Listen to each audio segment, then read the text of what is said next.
Minha alma encontrou finalmente onde pousar.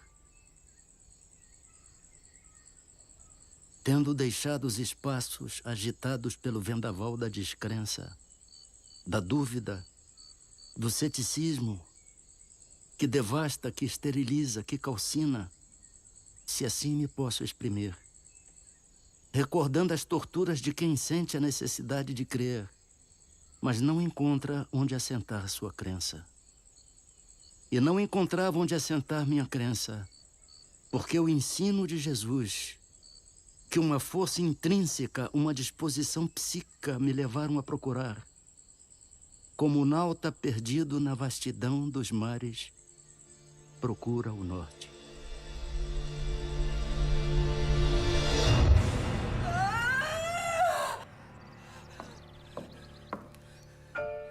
Vamos, dona Fabiana, só mais um pouco e a criança sairá.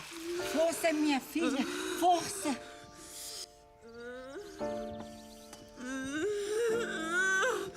Agora, só mais um pouco, a senhora está conseguindo.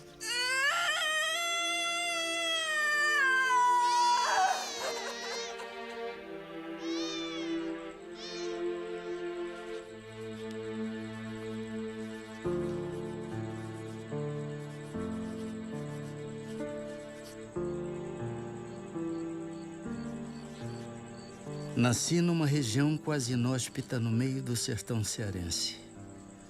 Um lugar onde a barbárie dos antigos conquistadores tornou-lo conhecido por Riacho do Sangue. Era um autêntico Bezerra de Menezes, família de grande influência na região, de honrarias, de disputas políticas e de ideias libertárias. Era filho de Antônio Bezerra de Menezes, capitão das antigas milícias e tenente-coronel da Guarda Nacional. Salve, doutor Antônio Bezerra. Salve, seu Altino. O que traz a estas bandas? São mantimentos e muitas encomendas também. Viagem longa, né, seu Altino? E cansativa. É um salve de lascar. Ainda muito jovem, não entendia o respeito que meu pai causava nas pessoas. Não era incomum a visita de tropas procurando rancho nas paragens de meu pai. Era costume patriarcal dos sertanejos permitir ao viajante com cama e mesa e provisões para a viagem.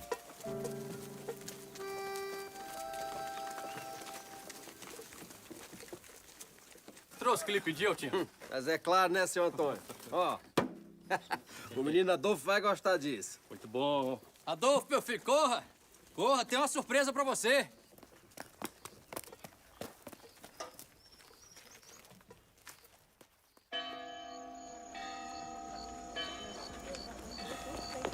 Nos sertões das províncias do norte, as festas tomavam a noite, principalmente quando as comemorações eram em dias santificados.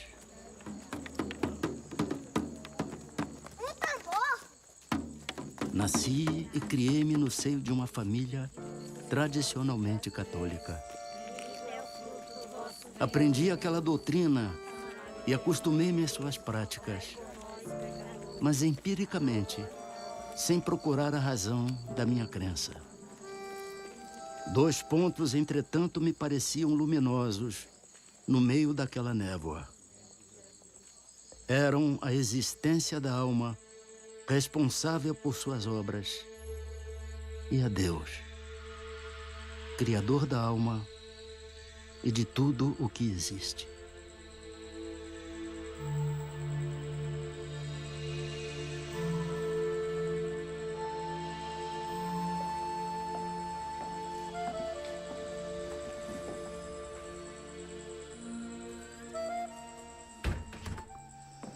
Doutor Leopoldino, o senhor sabe quanta alegria o senhor traz para essa casa com a sua visita e de sua esposa. Alegria e muita honra, não é mesmo? Aceita um licor? Oh, merci, madame. Meu senhor. Obrigado, Fabiana. Mas, doutor Leopoldino, conte-nos aquela história. A família era mesmo de São João do Príncipe. Uma família, sobretudo religiosa, que não se deitava antes de rezar o terço e não se levantava sem cantar o ofício de Nossa Senhora.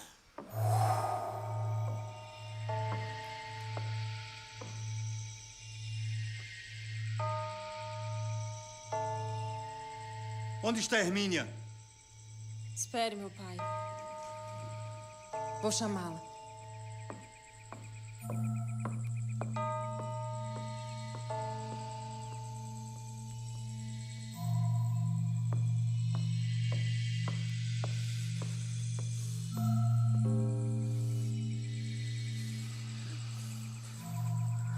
Hermínia, minha irmã. Vamos. Está na hora do terço. Nosso pai já a chama. Ninguém me diz o que fazer.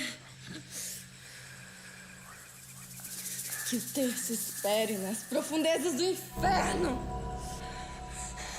Sai daqui!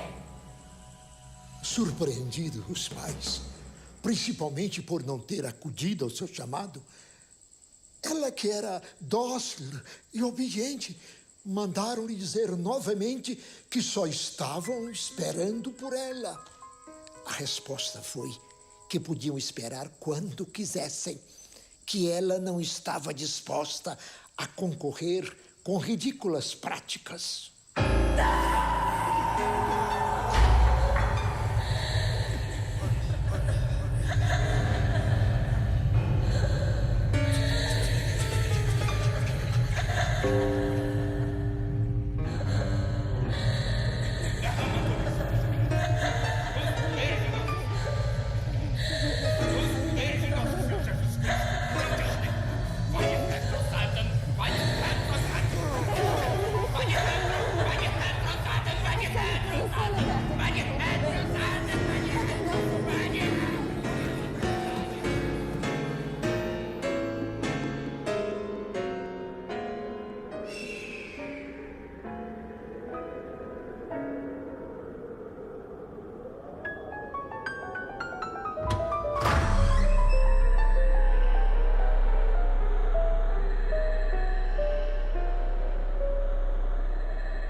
Quando voltou a si, estava livre do demônio.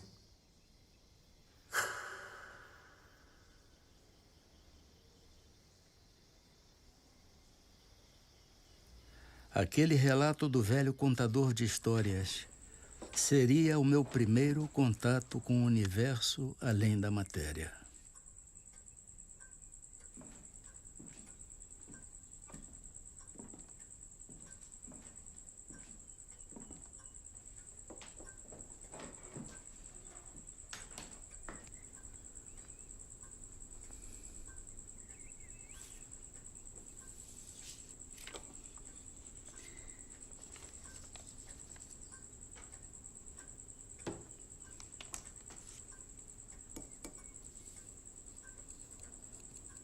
Por infortúnios e motivos políticos, tivemos que deixar o Riacho do Sangue em fuga.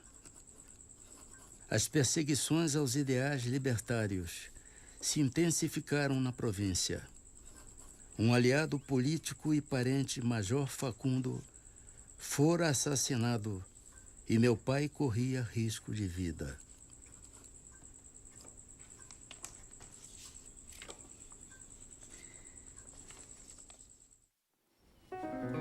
Você sabe o significado dessa frase? Não. Medici sarat natura curat. O médico trata, a natureza cura. Vamos repetir. Medici sarat natura curat. Agora a frase toda. Medici sarat natura curat. Ficamos 7 anos em Martins.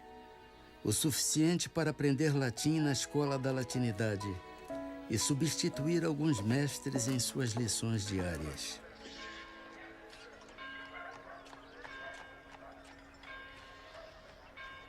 Retornamos ao Ceará após arrefecer os ânimos.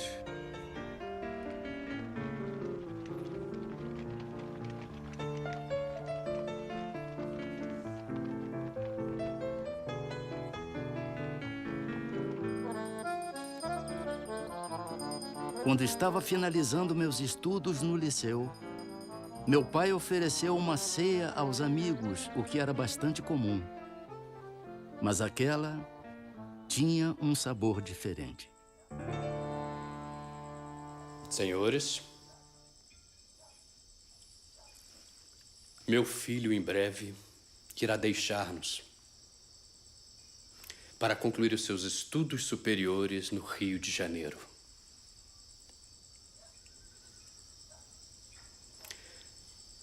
Quero, pois, aproveitar este momento solene e dizer-lhe, diante de meus amigos, uma palavra que me vem do coração.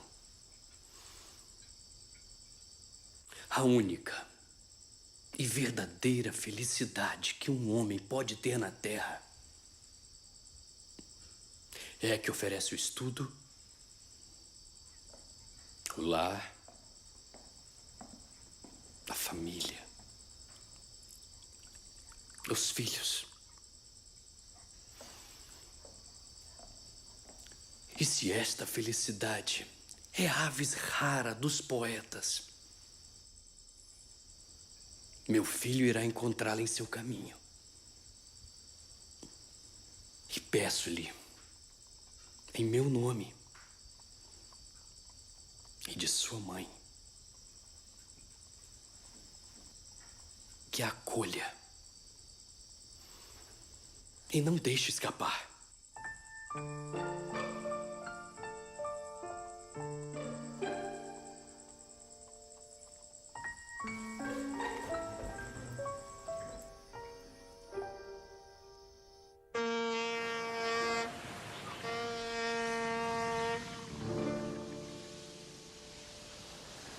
Alguns dias de viagem, fui despertado do sono letárgico em que estava mergulhado.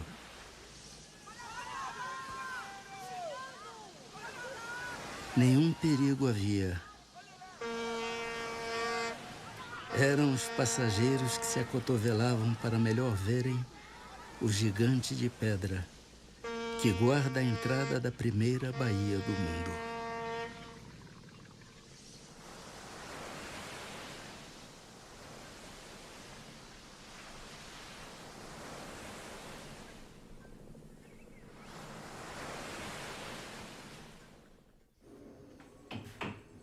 Era um jovem estudante de medicina e de pronto já me abatia o desafio de custear-me.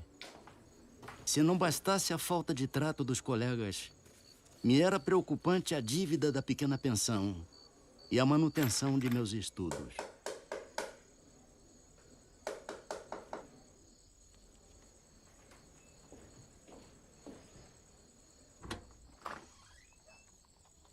Senhor, o que deseja? O senhor é Bezerra de Menezes, professor de aulas particulares. Sou. É que estou muito necessitado de aulas de matemática. Já há muito tempo não estudo matemática. Não sei se teria condições de lhe dar essa aula. Mas é que estou realmente necessitado. Eu preciso muito da sua ajuda.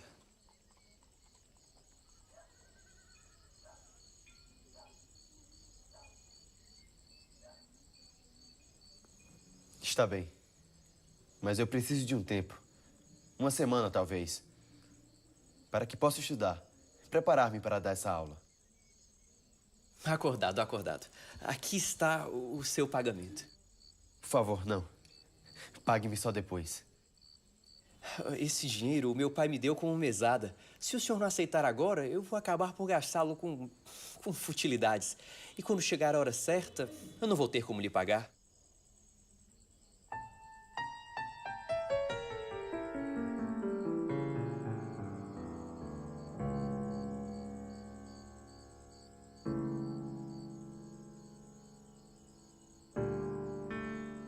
Está bem. Muito obrigado. Aquele dinheiro era suficiente. As necessidades mais urgentes. Mas o aluno nunca aparecera a uma única lição.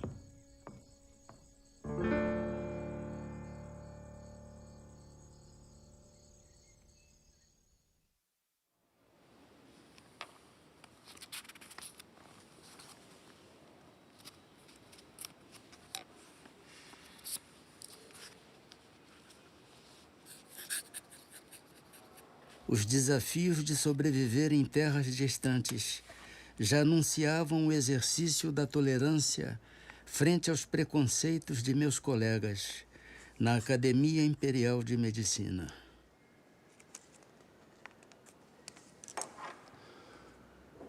Do tupi, maracuia. Fruto que se serve ou alimento na cuia. Produzido pelas plantas do gênero Passiflora, da família das Passifloraceae. Angiosperma da ordem Malpighiales, divisão Magnoliófita, classe Magnoliópsida. Poderoso tonificante, anticonceptivo, calmante, hipnótico, hipotensor, refrescante antiespasmódico, antifebril, sedativo e sonífero.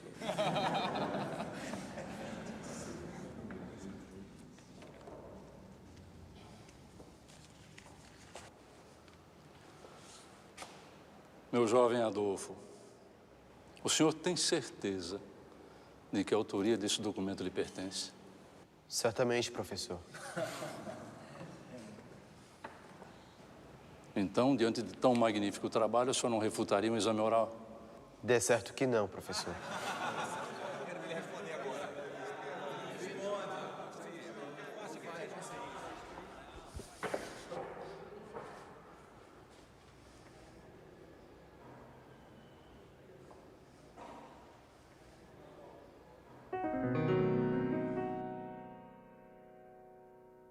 Aquela arguição durou cerca de 1 hora.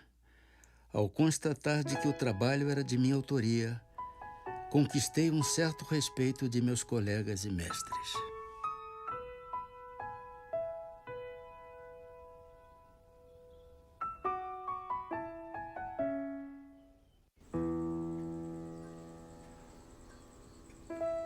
Tive a conclusão de meus estudos com uma tese sobre cancro, onde a defendi na presença do imperador.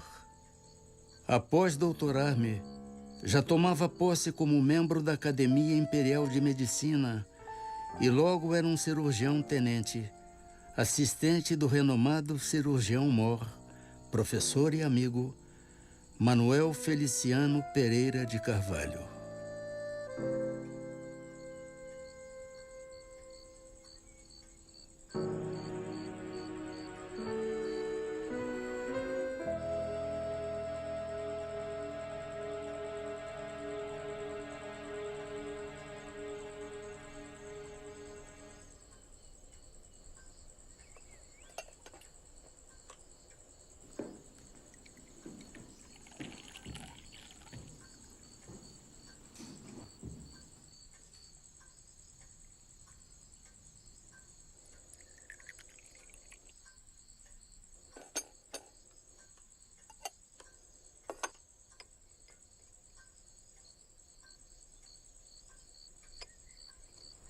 Maria Cândida.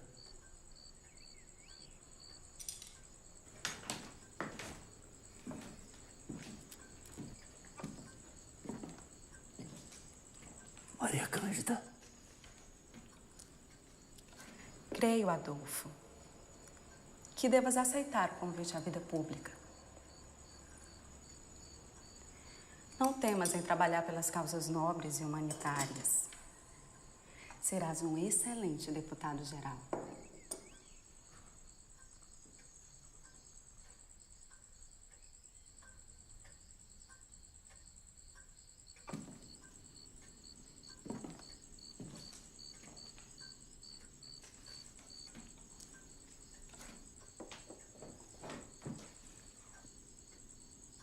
Maria Cândida me motivava entre duas paixões: a medicina e a política.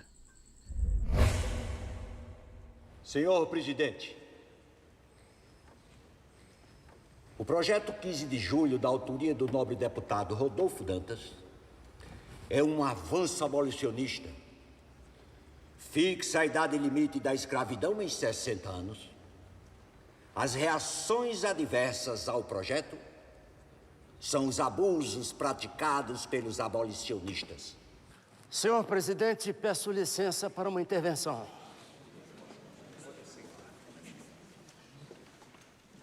Vossa Excelência sabe perfeitamente que um movimento que levava de forma acelerada a efetivar-se a abolição neste país foi bruscamente interrompido pelo projeto do dia 15 de julho. Não em Campos. Eu tenho a impressão que o nobre deputado pelo 6º Distrito veio a esta tribuna mais como representante de sua localidade do que mesmo para refutar as minhas proposições, que representam a mais pura verdade. Os fazendeiros de Campos, e eu dou testemunho, querem, como disse o nobre deputado, desenvolver as suas indústrias.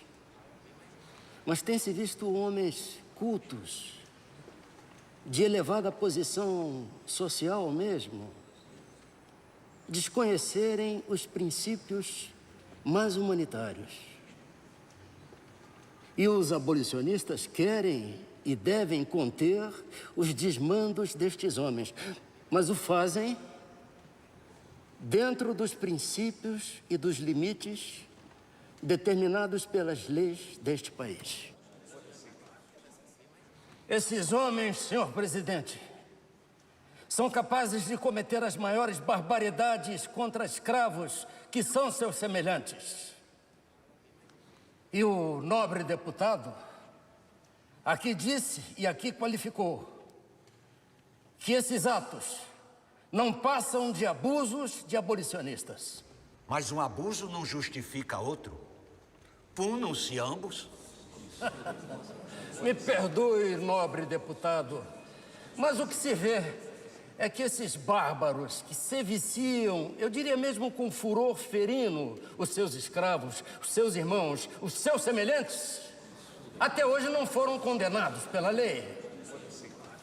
Vossa Excelência, pode apontar-me um fato de um abolicionista processado por violência contra a propriedade servil ser condenado? Não vai encontrar nenhum. Realmente, nobre deputado, eu não apresento um só, porque já que os senhores que torturam, barbarizam, se viciam os escravos que são seus semelhantes e não sofrem qualquer tipo de repressão, por que os abolicionistas deveriam ser punidos por salvarem vidas?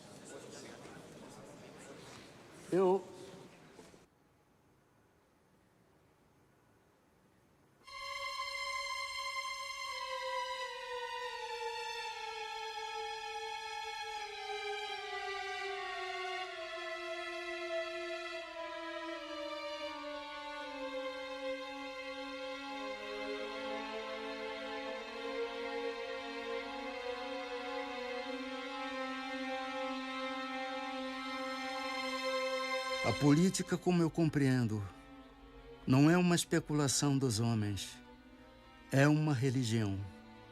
A religião da pátria, tão sagrada e obrigatória como o culto das verdades eternas que constitui a religião de Deus.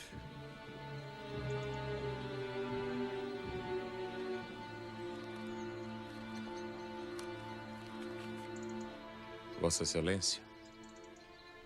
Vossa Excelência?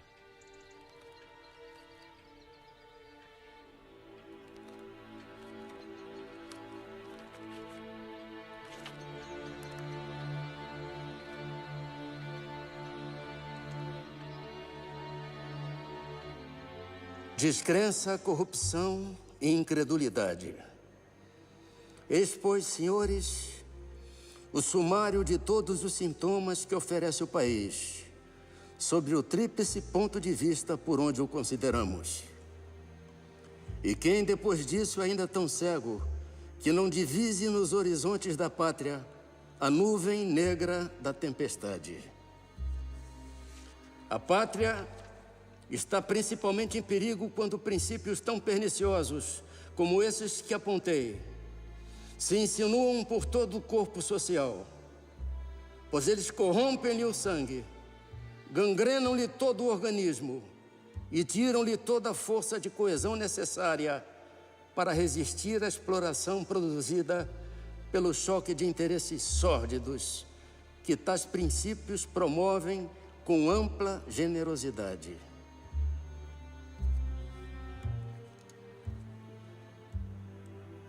Senhores,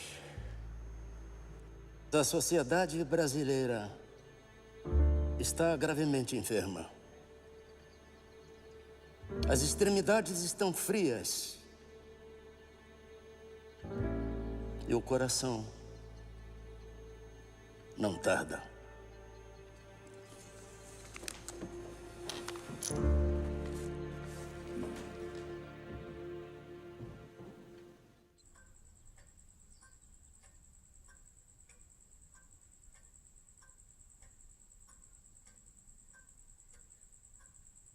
Abandonava a religião da pátria para dedicar-me à medicina.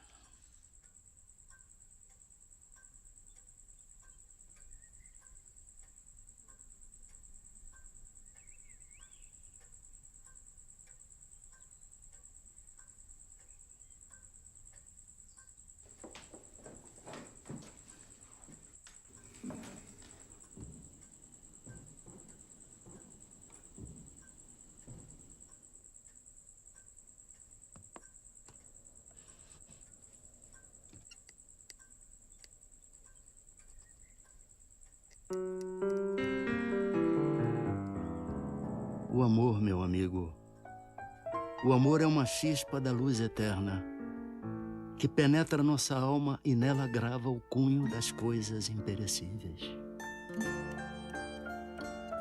Pode o que amou não ter possuído a pessoa amada e por exigência da natureza afeiçoar-se a outra. Amor, porém, nunca mais sentirá. Se de fato amou da primeira vez, se não tomou por amor um sentimento transitório.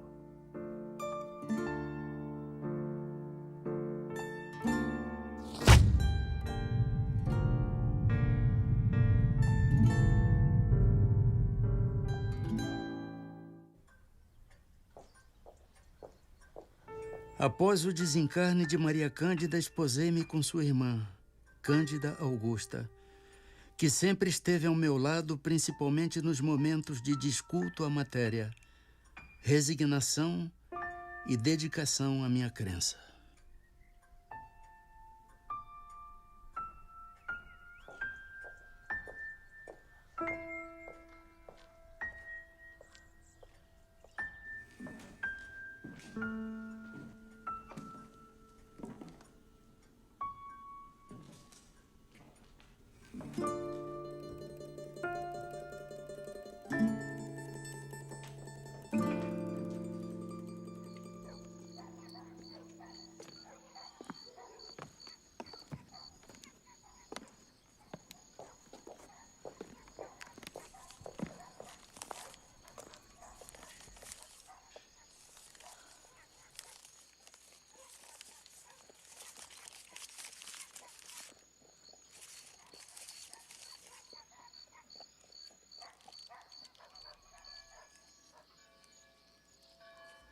Era um presente de um colega.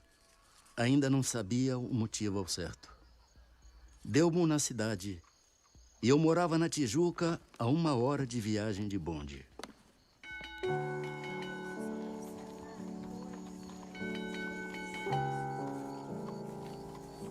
Não tendo distração para a longa e cansativa viagem, disse comigo: Ora Deus, Não hei de ir para o inferno por ler isto. Abri o livro e prendi-me a ele como acontecera com a Bíblia.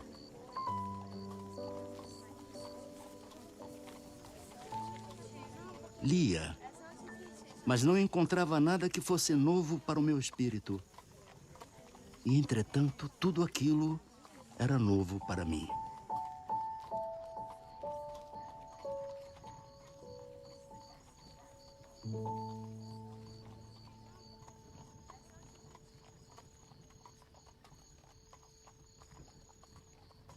Se não bastasse a afinidade com o Livro dos Espíritos, a experiência com o médium João Gonçalves foi a certeza de meu desígnio. A crise de dispepsia que me abatia há 5 anos de tratamentos alopáticos fez com que aceitasse, ainda que desconfiado, a orientação do meu amigo Mário Lacerda. Fora Mário o encarregado à primeira consulta mediúnica.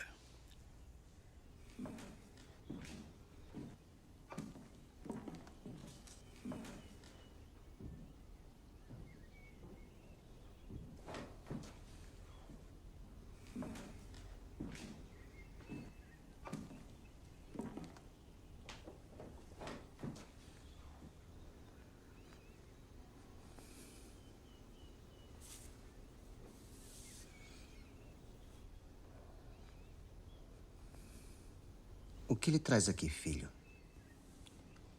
Um amigo que sofre de uma enfermidade e, pelo que vejo... O seu amigo médico sofre de náuseas, tonturas, vômitos, ardências no estômago. A dor no peito não é do coração.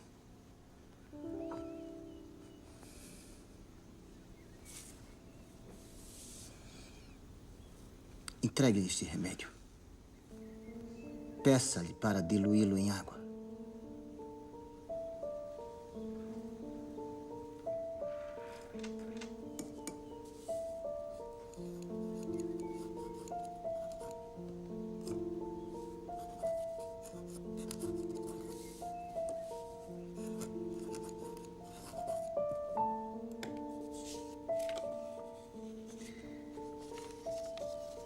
Diga-lhe para seguir as orientações do humilde amigo.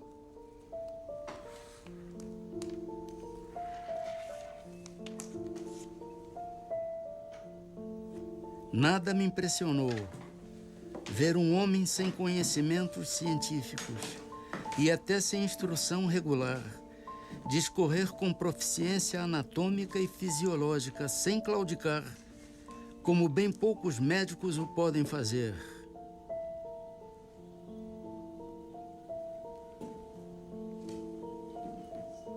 Em pouco tempo de tratamento, a doença desaparecia.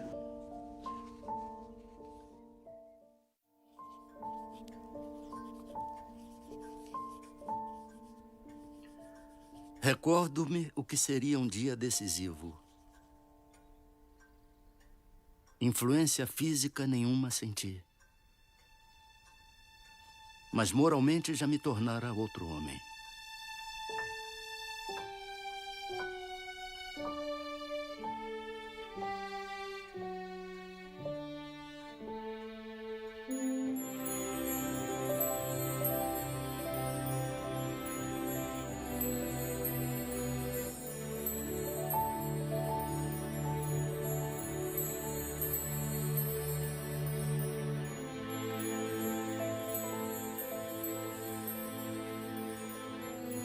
Senhor, o salão da guarda velha já está pronto. Os assentos estão todos ocupados. Os convidados o esperam. Por favor, me acompanhe.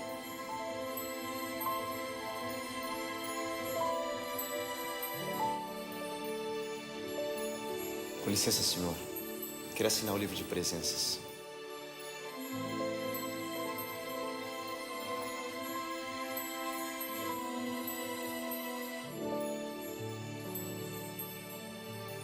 Que os bons espíritos o acompanhem, Senhor.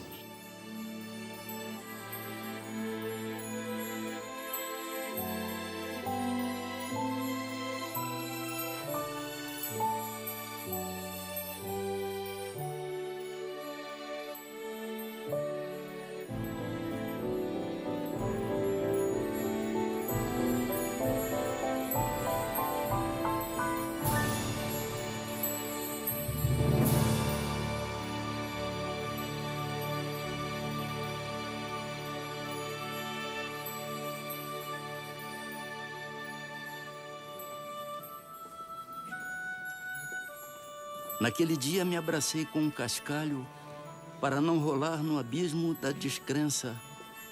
E como aquela mão me impeliu para ele, quebrou a meus olhos e me fez patente o brilhante nele contido.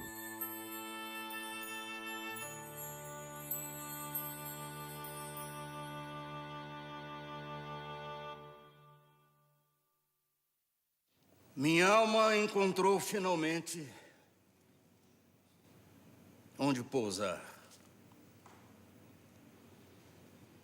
Posso dizer o meu credo espírita com o apoio de minha consciência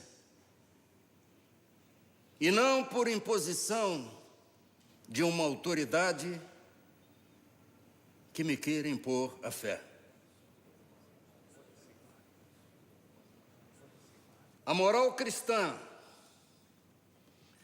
iluminada pelos inefáveis princípios do Espiritismo,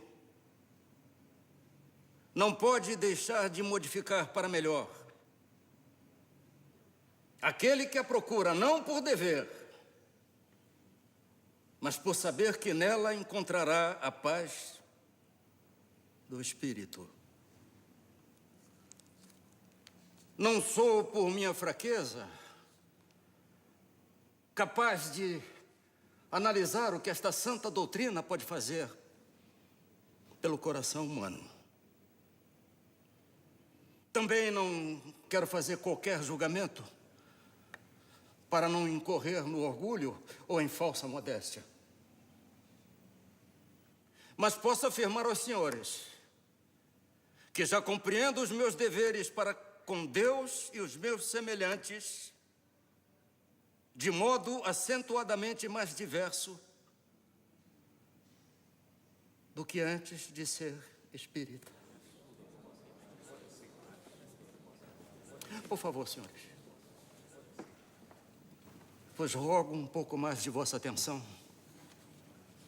Sei bem que já vos tomei vosso precioso tempo, além do necessário.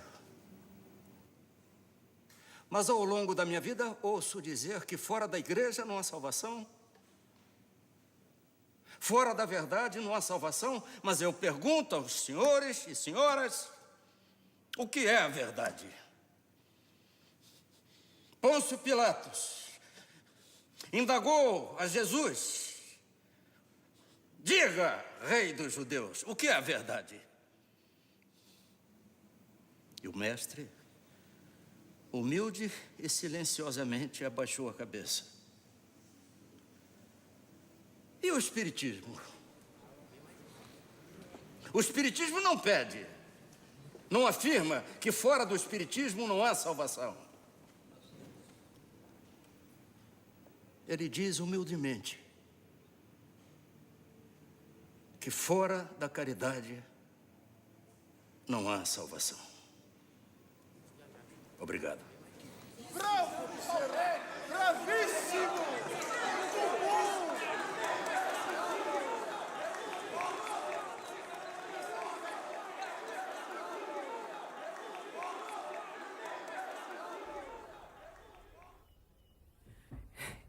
Não sei como ele vai receber essa notícia. Preocupado com o coração dele.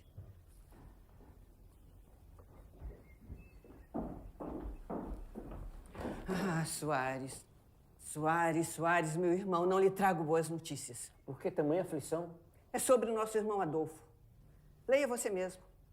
Creio que está desequilibrado.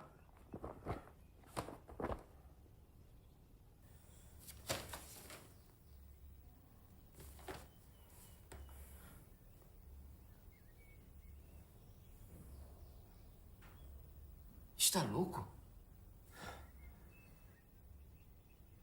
Por que cometer tal pecado em público?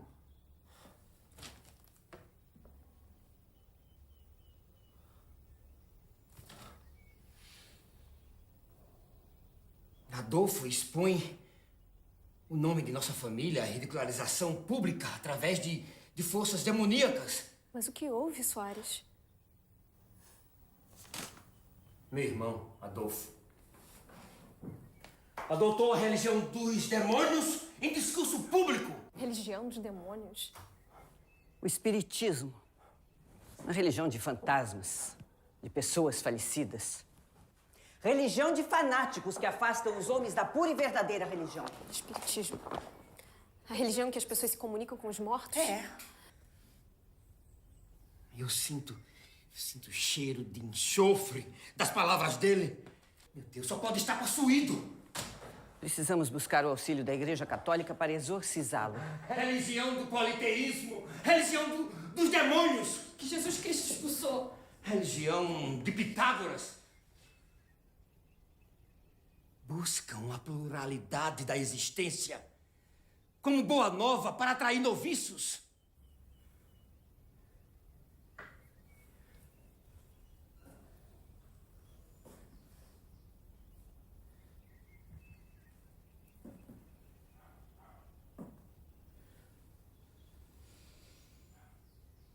Como tiveste coragem, meu querido irmão?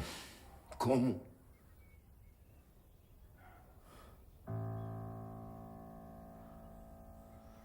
Devo comunicá-lo o exprobo de nossa família. Não farás mais parte dela.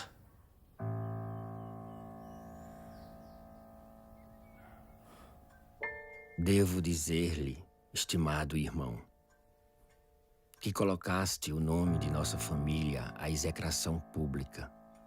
Estás sob influência de Satanás. Não creis mais em Deus Pai Todo-Poderoso, Criador do céu e da terra, na Santíssima Trindade, na comunhão dos santos, na ressurreição da carne, na vida eterna, no Santo Papa, na Igreja Católica Apostólica Romana.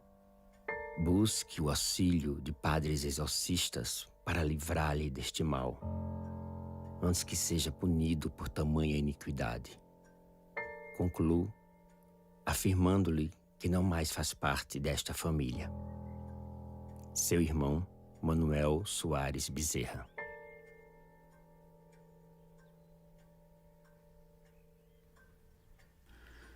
Dentre as reações adversas à minha escolha ao espiritismo, aquela me atingira profundamente a alma.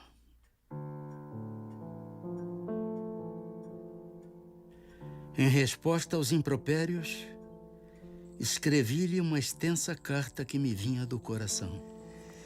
Creio em Deus Pai Todo-Poderoso, Criador do céu e da terra. Creio em Jesus Cristo, seu dileto Filho, nosso Senhor e Redentor. Creio que a Igreja foi instituída por Ele para ensinar sua santa doutrina e que é assistida pelo Espírito Santo nesse santíssimo mistério. Creio na comunhão dos santos, na ressurreição da carne, na vida eterna. Não creio na lenda dos anjos decaídos, porque crer nisso valeria por negar a onipotência e a onisciência do Senhor. Não creio que o mal possa vencer o bem, eternizando-se como este no reino de Satanás. Não creio que o espírito criado pelo Senhor possa fazer-lhe frente, resistir-lhe e destruir-lhe os planos. E nem que o Senhor permita isso, servindo-se do rebelde para castigar o rebelde. Porque, nesse caso, Deus não criou o homem para o bem e para a felicidade. Não creio nas penas eternas, porque Deus é Pai. Não creio na infalibilidade do Papa, porque assim teríamos um Deus no céu e outro na terra. E a comunhão dos santos significa para mim a comunhão dos espíritos. Eis o meu credo e digo-lhe que tenho fé viva e esperançosa. Esperança firme de subir com Ele à sociedade de Deus na eternidade. Pouco nos resta de vida, a mim e a você.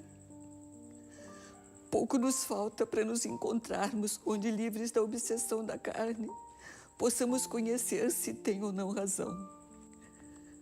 Paz e amor em Jesus Cristo, nosso Senhor. Seu irmão, Adolfo.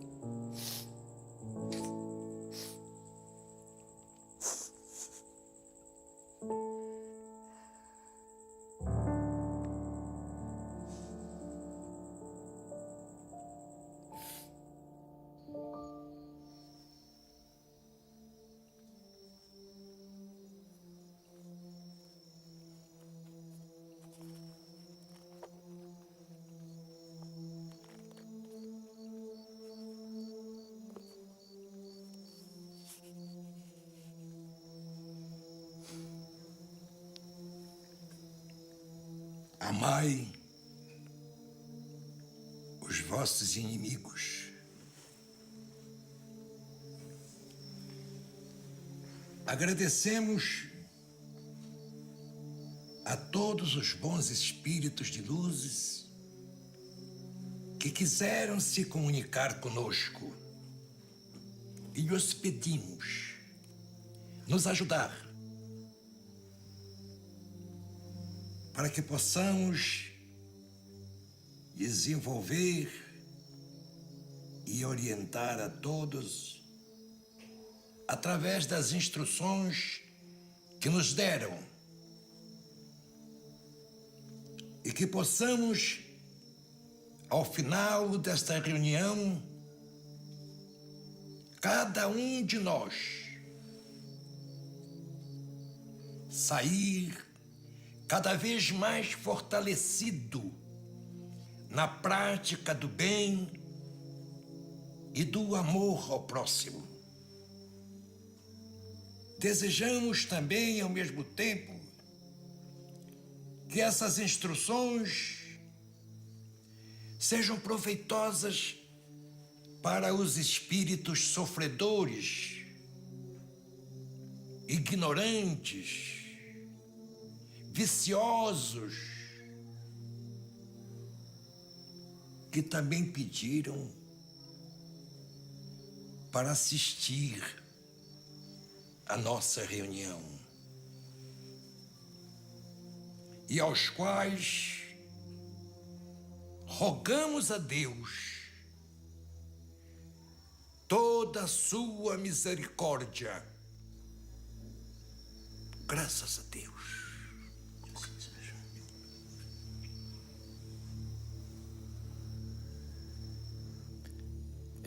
Peço licença para uma breve intervenção, se possível.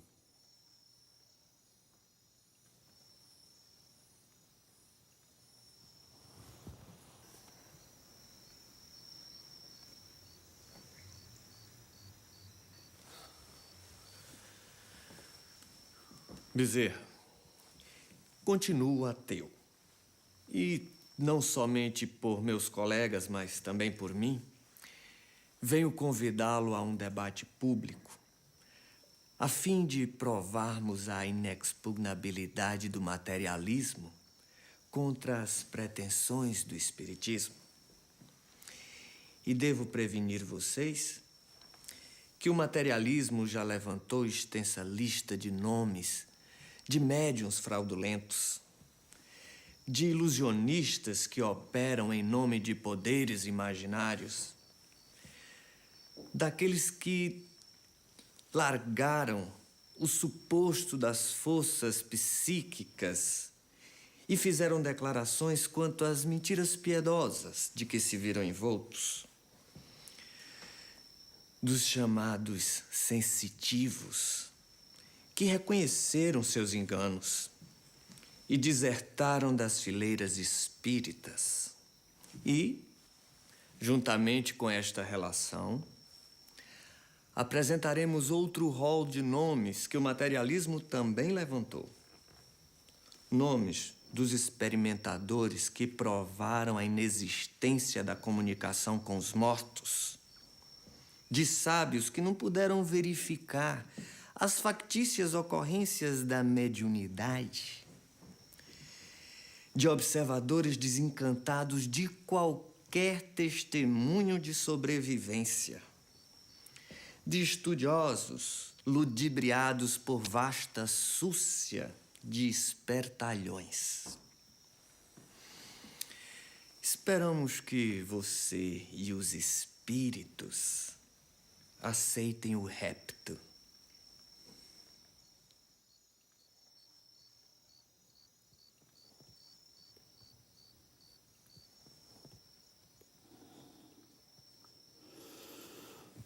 Sim, meu irmão. Se é que posso chamá-lo, meu irmão. Aceitamos o desafio, desde que o irmão traga para o debate um infortunado que o materialismo tenha soerguido moralmente no mundo. Um malfeitor a quem a dignidade humana tenha sido devolvida. O infeliz a quem o materialismo tenha restituído o riso, a alegria de viver. Os desesperados da alma a quem tenha sido restituído a paz do coração. E aqueles que sem rumo, sem bússola na vida,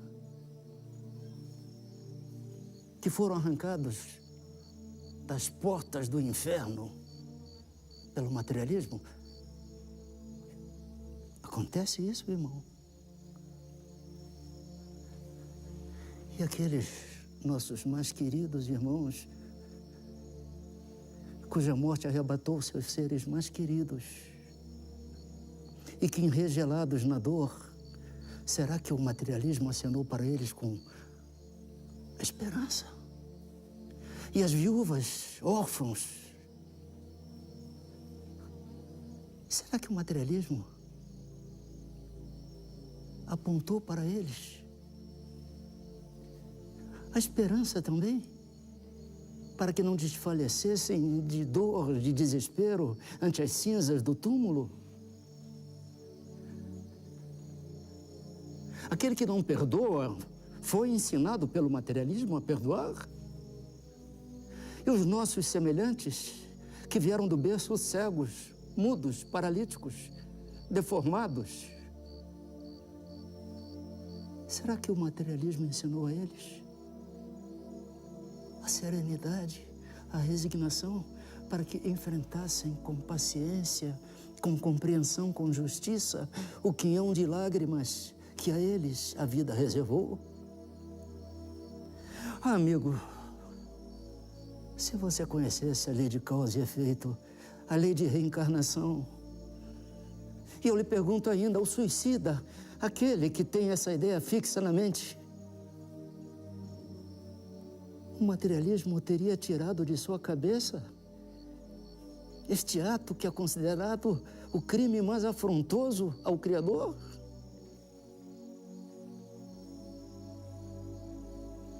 O materialismo esvai-se. O materialismo não preenche a existência. O que fica é um vazio existencial. O que fica é um vazio espiritual. Traga, meu irmão, um só ser desventurado que o materialismo tenha tirado do cipó de sofrimentos neste planeta de expiação.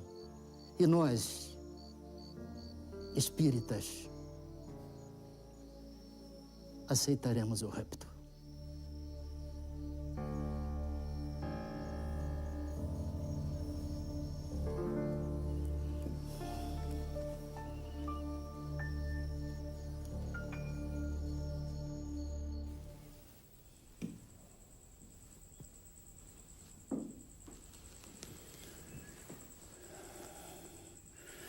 Há quanto tempo o Francisco está com febre? 6 horas. Começou sem nenhum motivo aparente.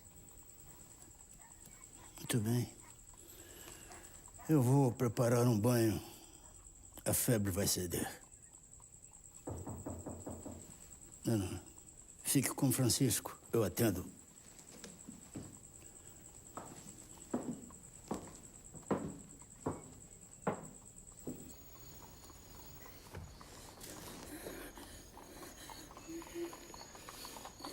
O que foi, senhora?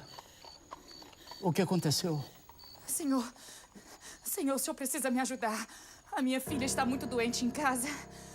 Quando eu cheguei, ela já não tinha mais nenhuma força. O senhor precisa socorrê-la. Eu sei, senhora. Acontece que o meu filho também não... Eu imploro, senhor. Eu tenho medo de perdê-la ainda essa noite. Está bem. A senhora fique calma. Aguarde um segundo. Eu vou pegar meus instrumentos. Calma.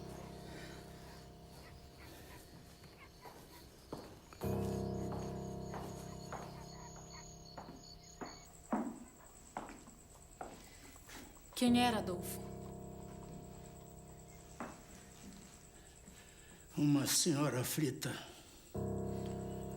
A sua filha está muito doente e necessitando de cuidados urgentes. Fique com Francisco. Eu vou atendê-la. Não, filho.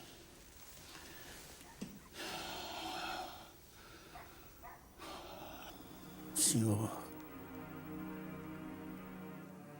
em vossas mãos, deixo meu filho. Que assim seja.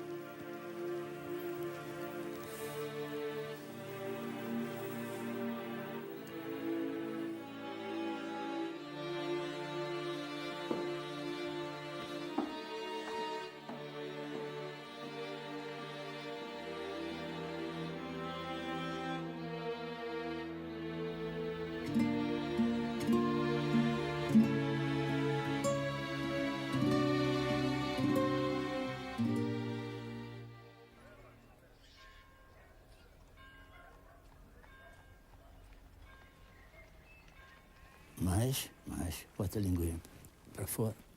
Isso.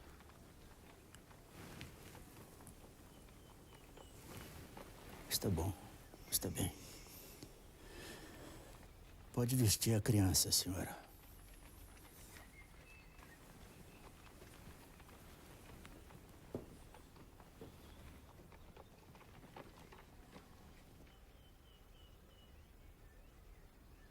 Esses são os medicamentos que a senhora deve comprar. O que a sua filha apresenta tem cura.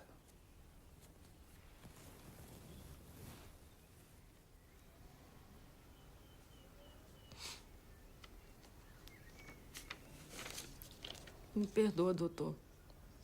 Mas eu não tenho um centavo de réis para comprar o medicamento.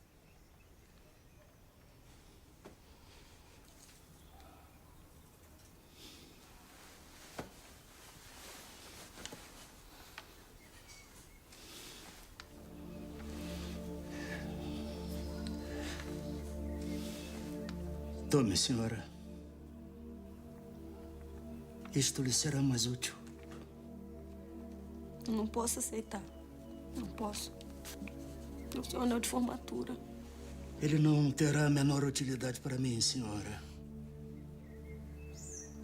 Se eu não puder exercer o meu ofício em toda a plenitude, por favor.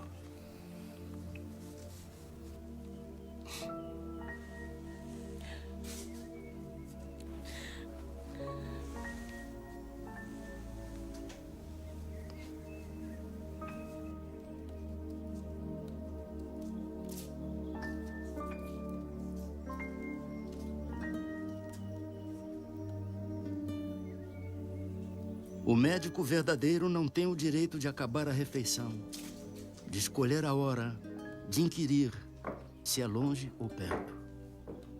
O que não atende por estar com visitas, por ter trabalhado muito e achar-se fatigado, ou por ser alta noite, mau caminho ou tempo, ficar longe ou no morro.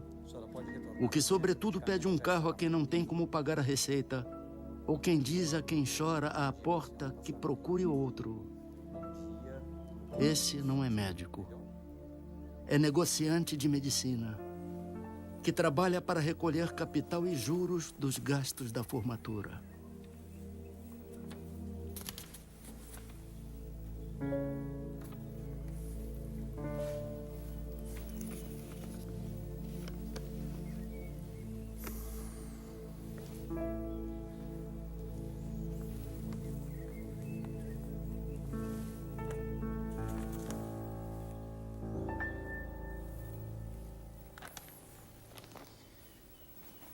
Nós já temos inúmeras dívidas do Dr. Bezerra de Menezes.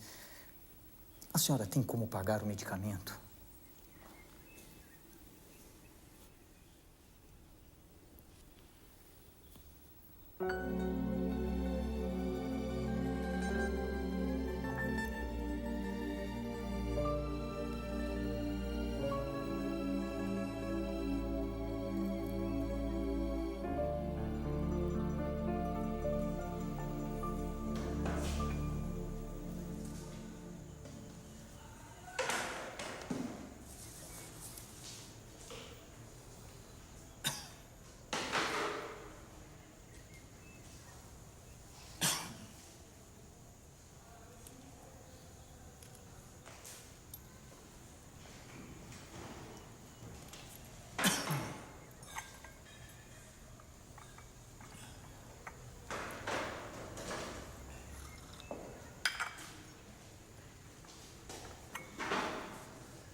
Procurei sem descanso arrancar de mim os maus instintos naturais e substituí-los pelas virtudes cristãs.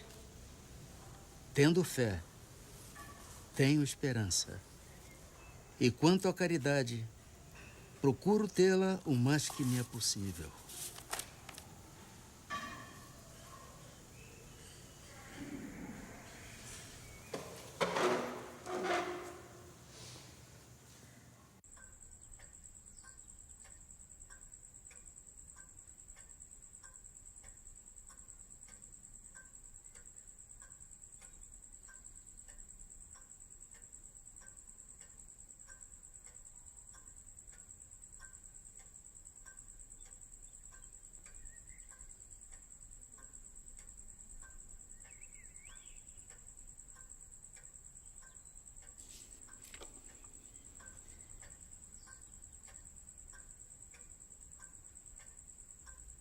O homem vai na vida semeando boas e más ações, porque não há um que não pratique de umas e de outras. O mais puro espírito tem suas fraquezas. Nenhuma ação da criatura humana é esquecida ou desprezada.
Amemo-nos uns aos outros, segundo a palavra do Mestre que nos reúne, sem desarmonia, sem discussões ruinosas, sem desinteligências destrutivas, sem perda de tempo nos comentários vagos e inoportunos, amparando-nos reciprocamente pelo trabalho, pela tolerância salvadora, pela fé viva e imperecível.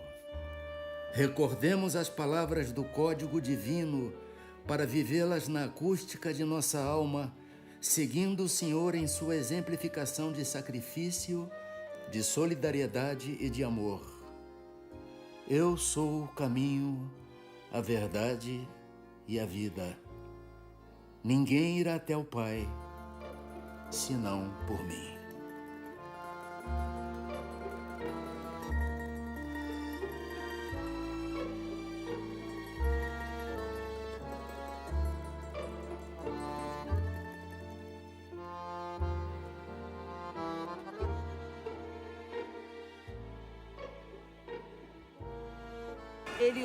Ele é um espírito que ele coordena todos os médicos do espaço. Tem invocado todo dia na minha casa.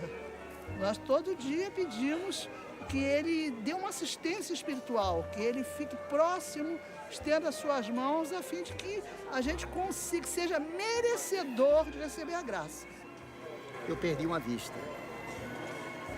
E nem parece.